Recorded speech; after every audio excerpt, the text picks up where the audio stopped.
Hey guys, what's going on? Thanks for hanging out with me. My name's Michael. I'm your host here on Overland Bound.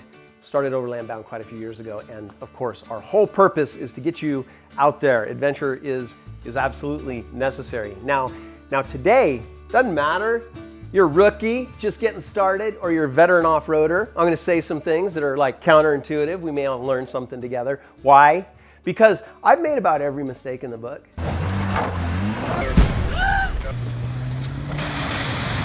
Well, that didn't last long. Yep, cost me a lot of money. Yeah, scared the heck out of me. And I'm still here to talk about it. So I'm just here giving you my perspective. 5 things.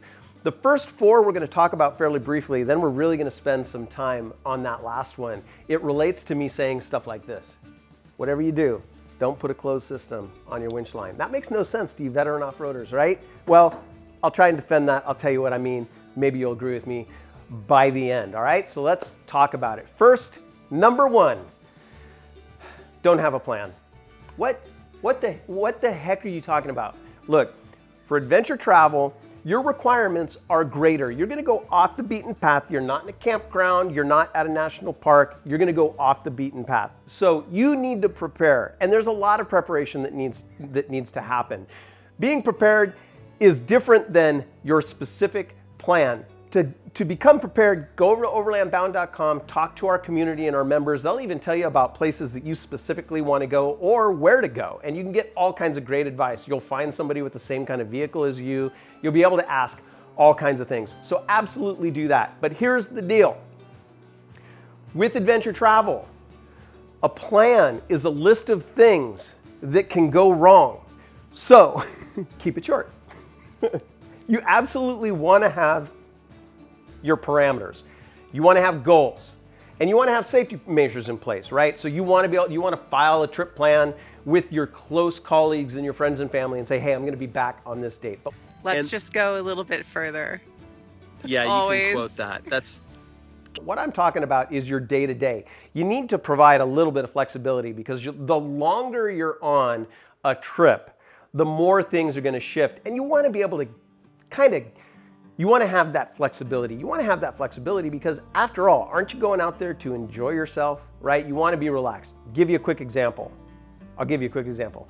Going from San Francisco all the way down to the tip of Baja, Cabo San Lucas, we knew our goal, when we wanted to be there. But on the way, we would find awesome locations and say, hey guys, let's stay here for a couple of days, right? And if you do absolutely have a strict plan and you're traveling with other folks, let them know. And if you have to leave the group, but let them know. That way, you all enjoy yourself. All right? So absolutely be prepared. Keep your plan a little bit loose, especially if you're going to be gone a long time. Number 2, don't bring a CB.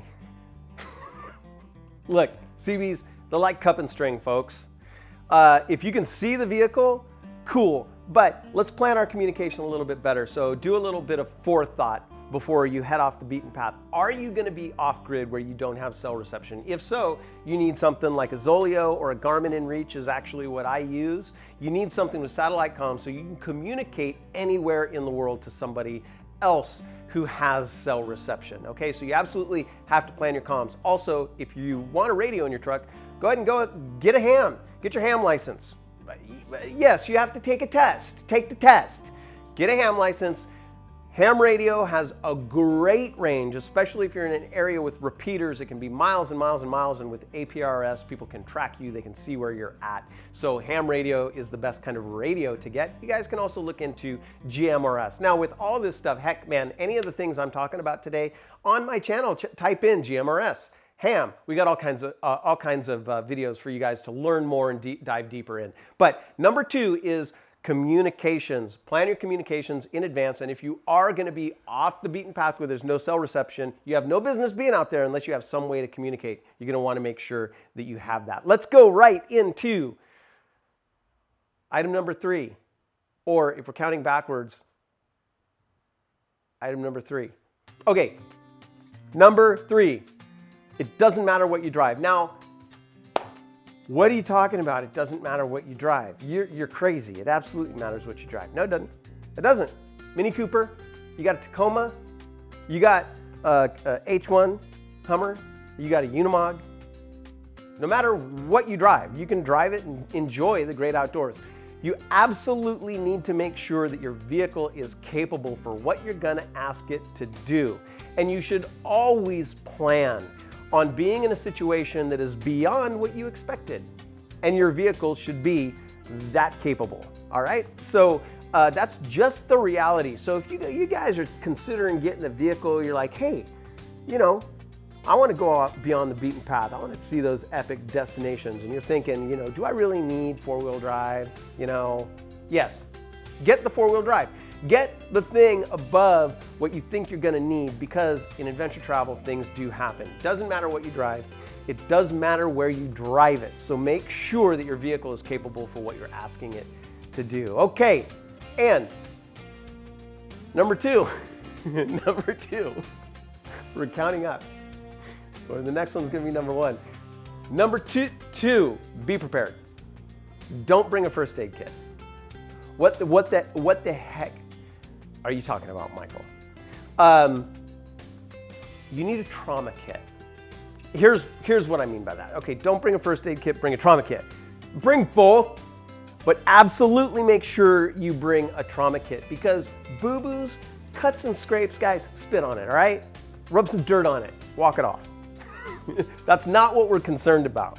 Now, that's all great for comfort and to be clean and all that kind of thing, but what you're really concerned about is the trauma situation where you really need to stabilize a patient because you are off the beaten path and you need to get them back to civilization and you need them to survive that journey, right? So absolutely make sure that you guys have some kind of trauma kit for your vehicle, and get a good one. Don't get one with little triangular, you know, bandages and small band-aids and things of that nature, because that's not what you need. You need tourniquets, you need lots of gauze, you need, you know, everything for airway, breathing, and circulation, okay? And just do a little bit of research. Now, do you need to learn how to use your trauma kit? You guys, that's a no-brainer. Yes, you need to do some work, but do something, right? Like, there are different schools of thought, and some people are like, well, don't move the patient, don't do this, don't do that, unless you're qualified to do that.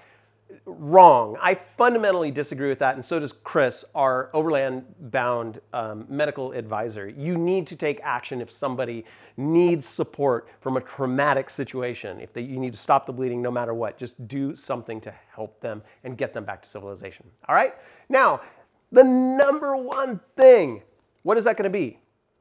On today's list, I'm not saying this is the 5 things you absolutely have. These are 5 things to consider, and this is the number one thing on this list today of things to consider. What is it? It's common sense, people. So here's why I say that. I don't mean to be flippant when I say common sense, because a lot of things aren't common sense, especially if you're new to it. But you need to bring your own judgment to the situation, because as you start learning, you will hear best practices, and best practices are a great place to start, but don't follow them as doctrine and the only way to go. The reason I said don't put this on your winch line is, you know why this is all banged up right here? It's because by default, I had it on my winch line. It's going. You're going way up on this hill though. This is an expensive piece of kit. You guys go Google this thing and you're gonna be like, what? This is expensive. It's all banged up because I had it on there, right? And do I need to have it on my truck all the time? No, especially if I have time to use a closed system like this. If I have time to use a closed system like this, I have time to get it out of my bag. The other thing this mentions is this is like, hey guys, you know what this says? Especially if you travel diverse areas of the world, this says, hey guys, I have lots of expendable cash because I bought this. Check my glove box. Another thing, what's faster? Say there's a Jeep and it's rolling over a hill, right? It's rolling over. What's faster? Right. Now this is not better. No, this can borderline be dangerous, right? But you don't care about banging this up. It's nondescript and it's discreet. And it's faster. If you have to pull line and hook it onto a vehicle right now, this is faster. If you have the time, do this. All right, I spent a lot of time on that. But there's some other things. don't repair a sidewall puncture. That is best practice, right? Because a sidewall puncture is dangerous. Well, what are you gonna do? You're gonna stay out in the middle of the desert until you run out of water? Absolutely repair a sidewall puncture if it'll get you home close enough to fix that tire properly, right? So other thing to keep in mind. Another thing, whatever you do, don't drive on the freeway with aired down tires. Yeah, you can. Now, I've been on trips, you guys, I've been on trips where people are airing it up and airing down every 10 minutes. And I'm, politely going, cool, it's your truck, Here's the deal. When you have aired down pressure, you don't have the lateral stability. So if you need to maneuver quickly, it's more dangerous. So be aware of that, right? It's not great to have aired down tires on the freeway, but if you're gonna get on the freeway and you're at 22 PSI or 18 PSI, and you're just going a little ways down the freeway, it's okay. You can do that. But use caution. Should you be driving in rush hour traffic in LA with aired down tires? Probably not, right? And it does wear your tires down, but you can do it. Another thing, you should absolutely always see the person behind you, or the person in front of you. Now, that is good best practice, right? Because you're bombing through Baja, there's lots of different offshoots. Can't see the person behind you and you take a left. They keep going straight, they're gonna be going for 100 miles before you guys start getting the feeling that somebody in your party is not with you anymore. So it's absolutely best practice to do a stop turn, all right? Stop turn. And stop until they reach you and then go.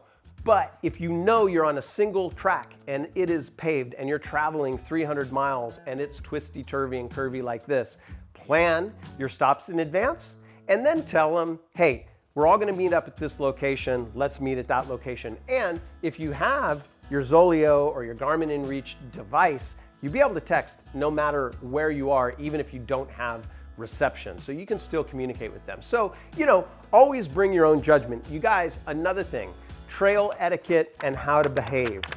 Why am I waving papers? This is a digital age. Because this is printed out from our website.